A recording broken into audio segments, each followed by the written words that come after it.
Today we are going to look at a marvelous place in Sri Lanka. This place is known as Sigiriya.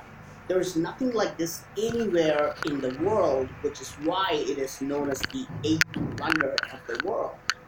This is actually a giant monolithic rock about 660 feet tall, and you can see that it has a flat top, like somebody cut it with a giant knife. There are incredible ruins at the top which are extremely mysterious. So let's go straight to the top and see what's up there.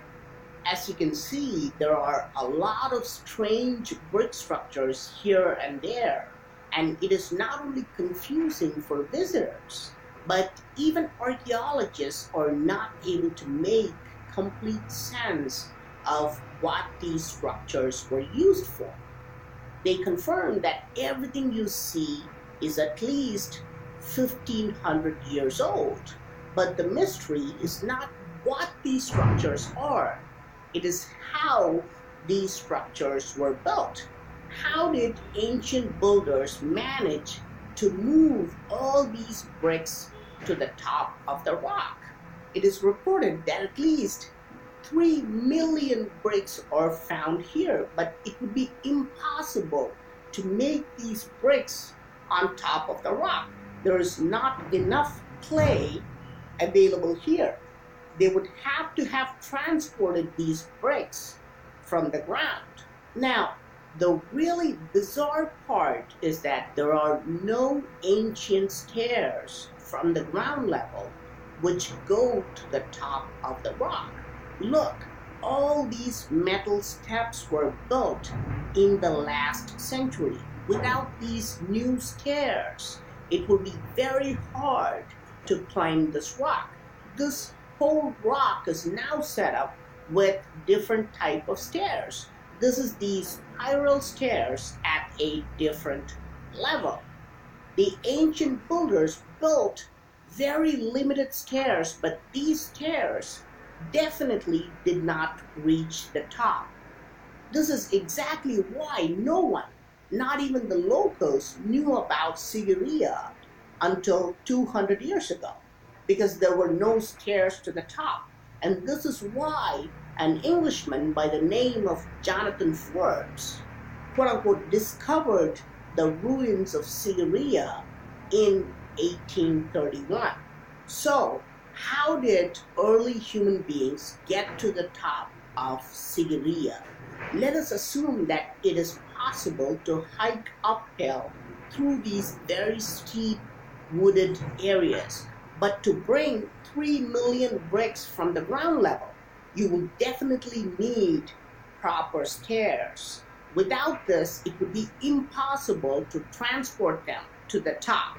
Even if we claim that the bricks were made on top of the rock itself by some miraculous means, the construction work here would have needed hundreds of workers. How did they get their food? Look around, there are no fruit-bearing trees or crops growing here to feed anyone. And what about tools? How did they carry their massive primitive tools? Where did they rest and sleep?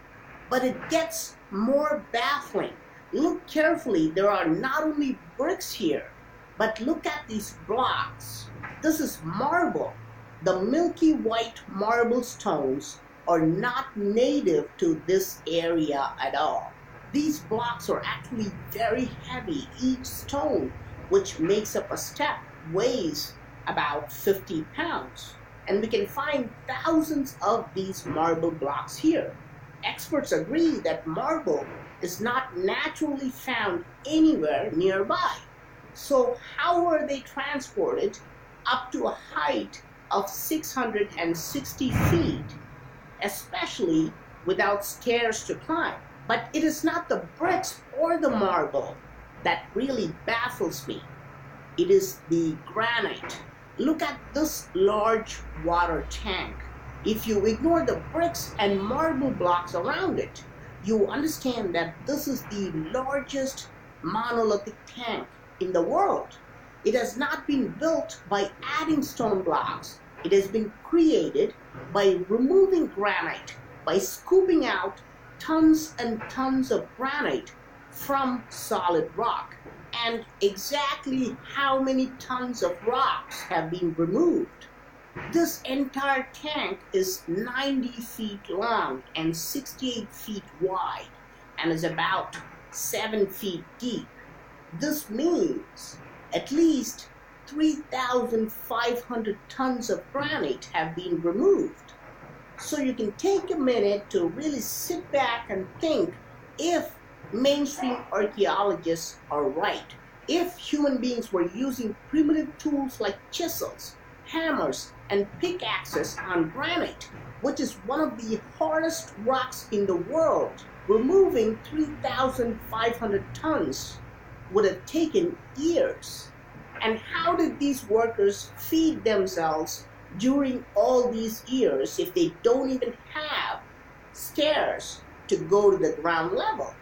There is something fundamentally wrong with mainstream history books which talk about ancient people cutting rocks with chisels and hammers. But this is not just a theory. We have actual evidence in front of our eyes. Look here, we don't see individual chisel marks. We see long, snake-like, winding tool marks which are continuous.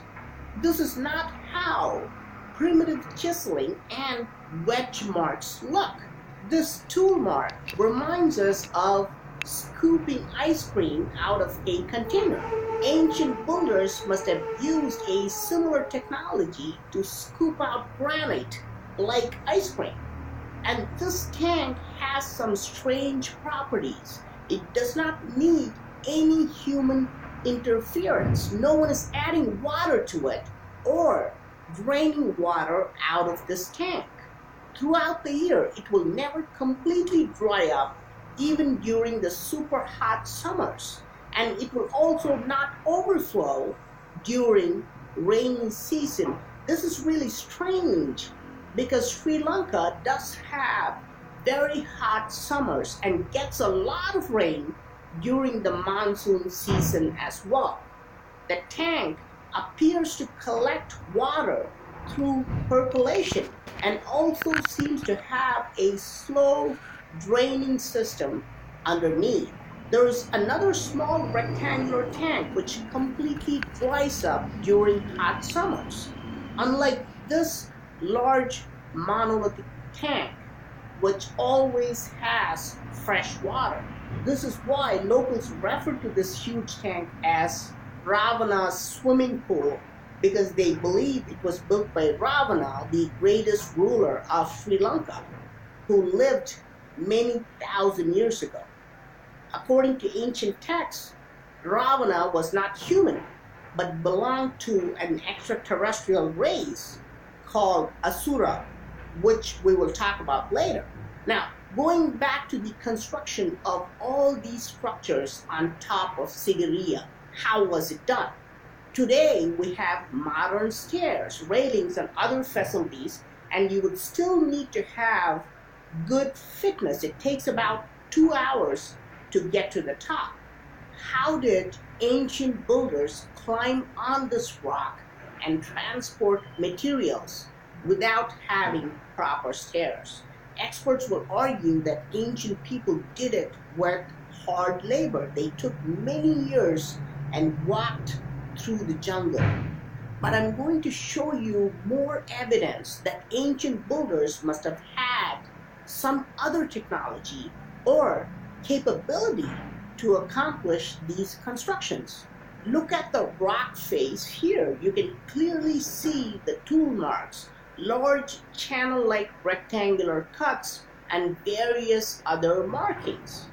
Archaeologists confirm that these were made during ancient times. But look around.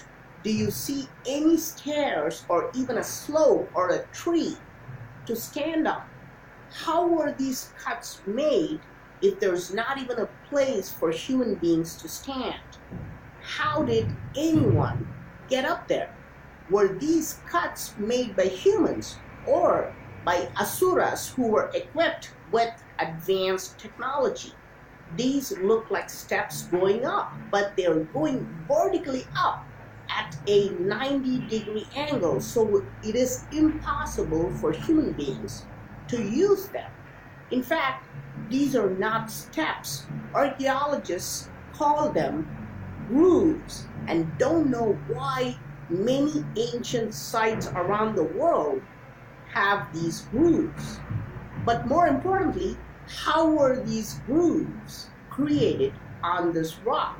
On top, look at these holes. These are circular holes made artificially. Look at this deep hole. It has been clearly cut with advanced technology and goes deep inside the rock. These are not natural. Why were they created? In 1982, Sigiriya was declared as a World Heritage Site by UNESCO. Why? Because it has a very unique feature. Sigiriya was the place where nature and ancient technology were combined to get the desired output. For example, look at this brilliant entrance near the ground level. Experts are still struggling to decide if this is natural or not. There are marks on rocks which cannot be determined if they are natural or artificially made. For example, look at this rock here. Are these artificial or natural grooves? Most experts will claim these are natural, but look carefully as I pan from right to left. What about now? Is it natural or is it artificially cut? What about this protruding overhanging stone? Look at the cut here, the dark cut. The rock was cut like butter as though using a giant hot knife. If we analyze the rock face, we are baffled at the details. There are tool marks all over the rock. There are striations and cubes cut out.